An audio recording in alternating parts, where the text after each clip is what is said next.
Latin American nations face weather phenomena, from fires in Argentina and Chile to heavy rains and floods in Brazil and Bolivia.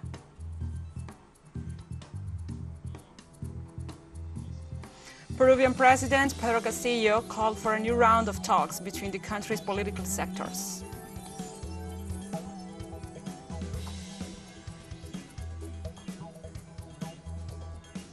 And in Mexico, the Federal Commission for Protection Against Health Risk authorized the Cuban Abdala vaccine for emergency use.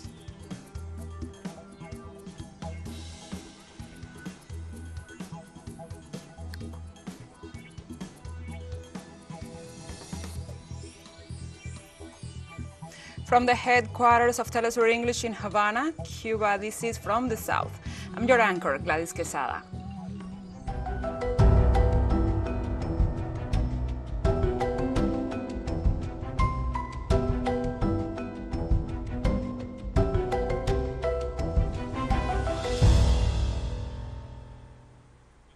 And now we begin with the news. Uruguay declares agricultural emergency due to drought in the country's crop fields. The Agricultural Emergency Committee met to analyze the agricultural situation in the country. After a meeting between the Minister of Livestock, Agriculture and Fisheries and the President of the Republic of Uruguay, Luis Lacalle Pou, announced the emergency alert for the sector. According to the authorities, the drought affected the department of Rocha, Paysandú, Flores, Cerro Largo, and Rio Negro.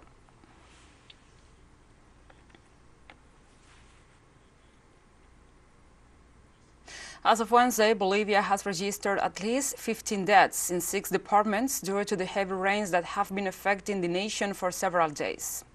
According to the Vice Minister of Civil Defense, Juan Carlos Calvimontes, by order of President Luis Arce Catacora, the National Emergency Response Plan is being implemented to provide the necessary support to the more than 10,000 families affected by the floods and landslides in different regions. Local media have also reported that at least 3,000 hectares have been damaged and also 380 houses affected, of which 80 collapsed.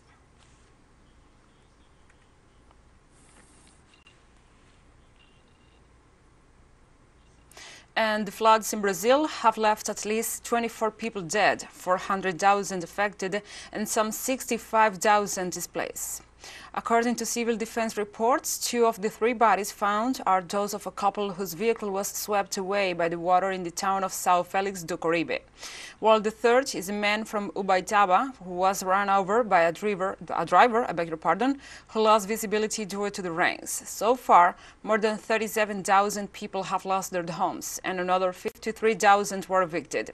In the midst of all this crisis, President Jair Bolsonaro refused to receive humanitarian aid from Argentina. The aid consisted of 10 professionals specialized in water, logistics, and psychological support.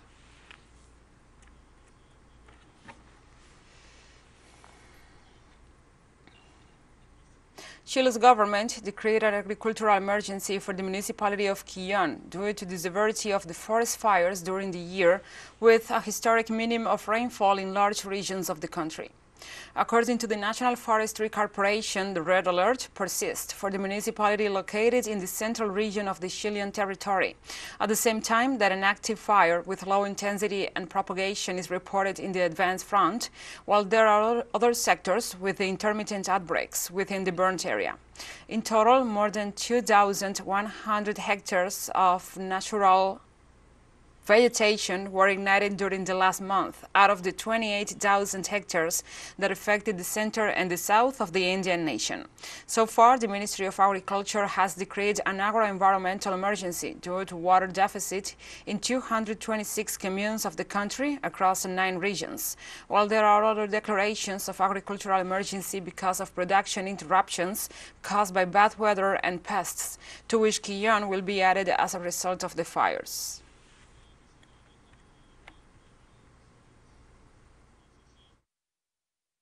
We have declared an agricultural emergency due to the fire, which will allow us to have access to both sectoral resources through the Institute of Agricultural Development and the regional government funds. We remain on this topic. In Argentina, the Federal Council of Environment and the Ministry of Environment and Sustainable Development declared a fire emergency throughout the national territory for 1 year due to the extreme risk of forest fires and pasture fires, while some 300 forest fires and 17 aerial anti-fire aircraft are working to control the fires in Patagonia. The Secretary of Environmental Control and Monitoring, Sergio Fedorovsky, explained that the prolonged droughts, the shift of dry seasons in each season as a result of climate change are the causes of the fires, and insisted on prevention as the most effective measure against these disasters.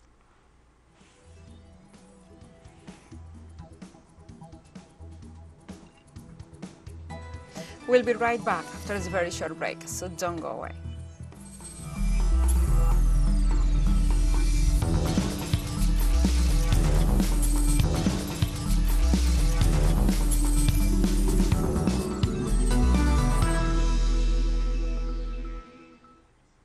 Welcome back.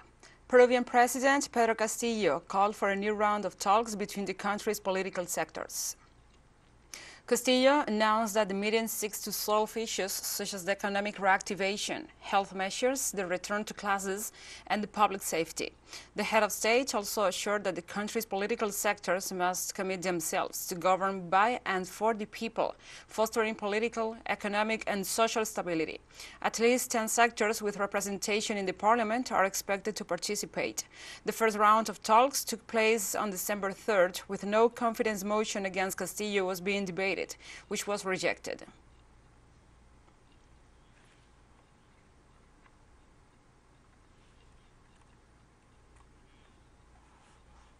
The presidents of Russia, Vladimir Putin, and Belarus, Alexander Lukashenko, met this Wednesday to review the implementation of the 28 integration agreements signed in November.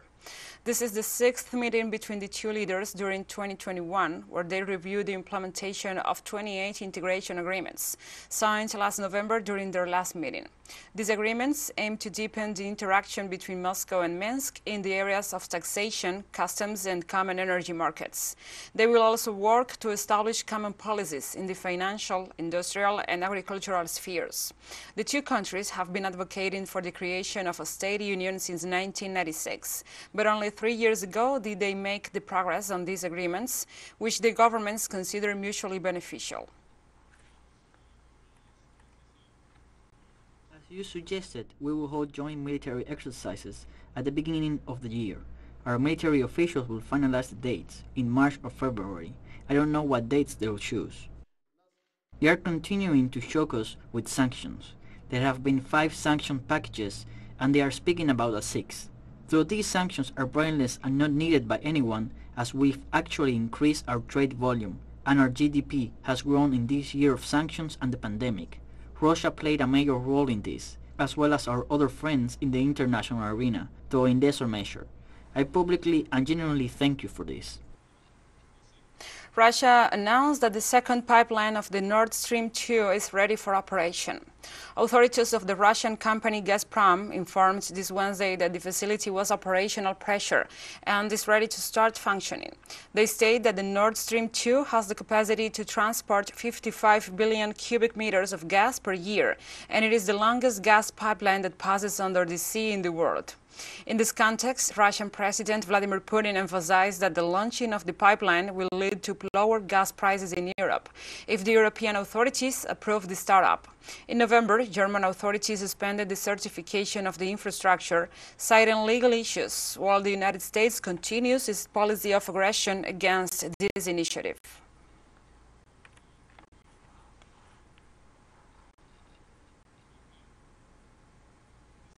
The government of China stated on Wednesday that it will maintain its stance on Taiwan's matters through 2022 and also warned that it will take stronger measures to crush separatist attempts and reject interference in the country's internal affairs.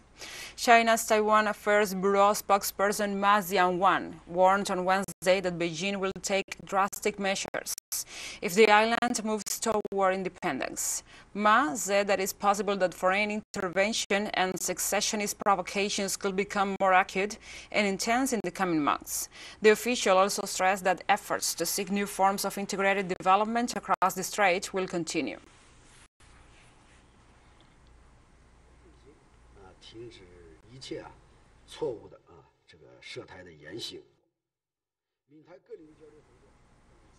This Tuesday, the Secretary General of the United Nations, Antonio Guterres, sent an end-of-year message in which he called for overcoming divisions and inequalities, wishing that the coming year will be one of recovery for humankind and the planet. Welcomes 2022 with our hopes for the future being tested. By deepening poverty and worsening inequality, by an unequal distribution of COVID vaccines, by climate commitments that fall short, and by ongoing conflict, division and misinformation. These are not just policy tests. These are moral and real-life tests. And they are tests that humanity can pass if we commit to making 2022 a year of recovery for everyone.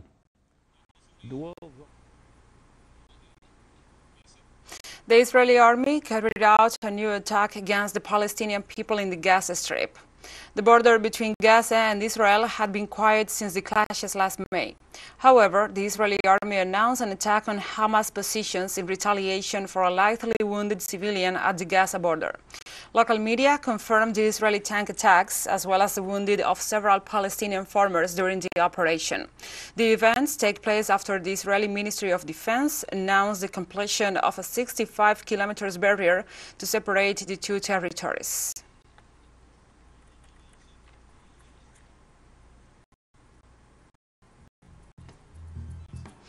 And we have more stories coming up after this final short break, so stay with us.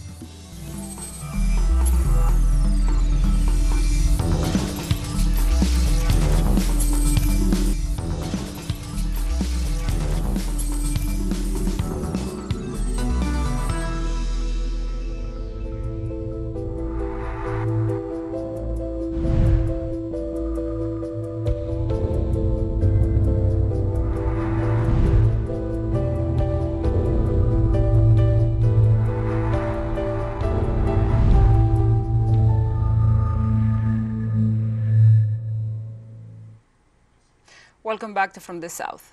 The Mexican Federal Commission for Protection Against Health Risks authorized the Cuban Abdala vaccine for emergency use.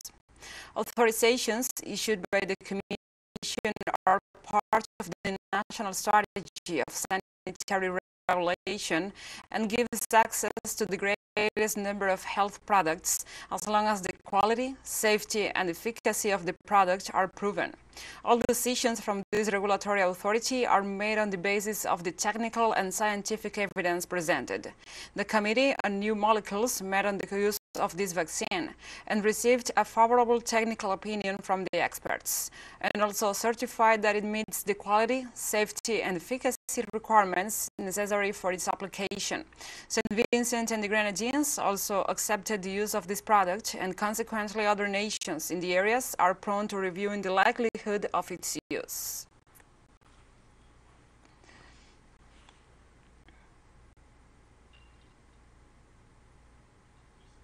The World Health Organization reported an 11% increase in the number of COVID-19 infections worldwide due to the spread of the Omicron variant in several countries. According to reports issued by the International Organization during the week of December 20th to 26th, around 4.9 million cases were confirmed globally, the highest number in almost 7 months. Meanwhile, the number of deaths has remained stable over the last 3 months, with 44,000 deaths. Experts affirm that these figures seem to indicate that the Omicron variant, despite being more contagious, is less serious than the Delta variant. The United States was the country that recorded the most infections during the last week, with more than 1.1 million cases, followed by the United Kingdom with 611,000 and France with 504,000.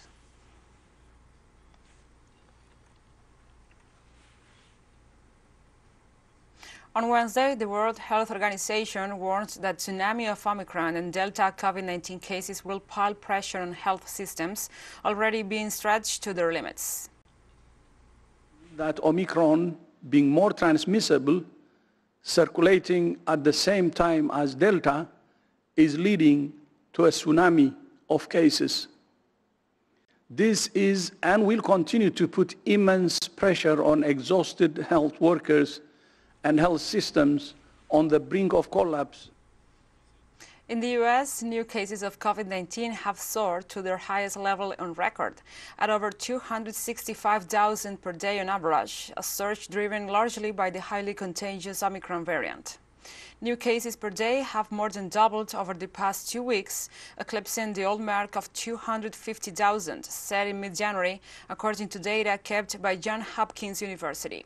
The fast-spreading mutant version of the virus has cast a pall over Christmas and New Year's, forcing communities to scale back or call off their festivities. Thousands of flights have been cancelled amidst staffing shortages blamed on the virus. The threat of Omicron have spurred many U.S. citizens to get tested for COVID-19. Long lines at testing sites are reported throughout the country.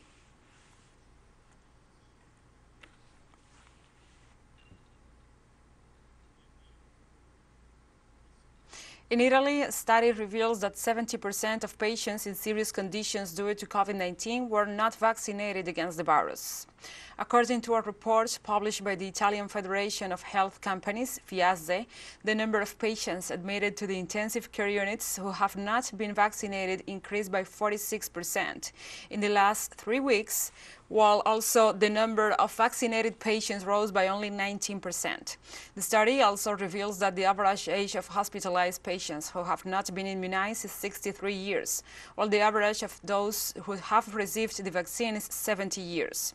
These data are provided at a time when the country is going through a new wave of contagions and infections, which reached its peak on Tuesday with 78,313 cases per day.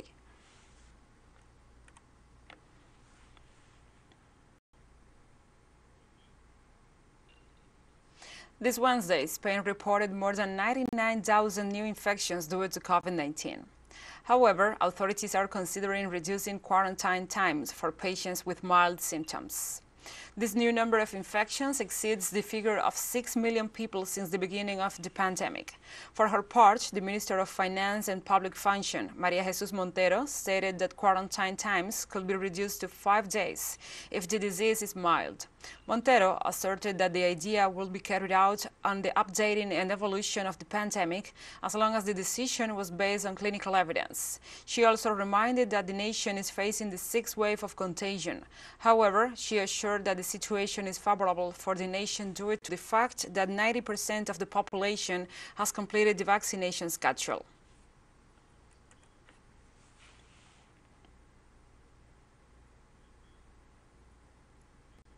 France has recorded more than 200,000 cases of COVID-19 in 24 hours.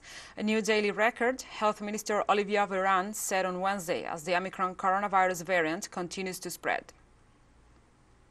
Published tonight by the French Public Health Agency showed the continuous increase of the numbers of contaminations in our country. These figures are dizzying.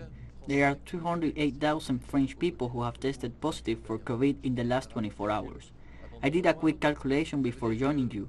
That means that 24 hours a day, day and night, every second in our country, more than 2 French people are diagnosed positive with the coronavirus. And we have come to the end of this news brief. But remember, you can find this and many other stories on our website at telesurenglish.net. And also, if you feel so inclined, please join us on social media for all the latest news. We are on Facebook, Twitter, Instagram, and Telegram.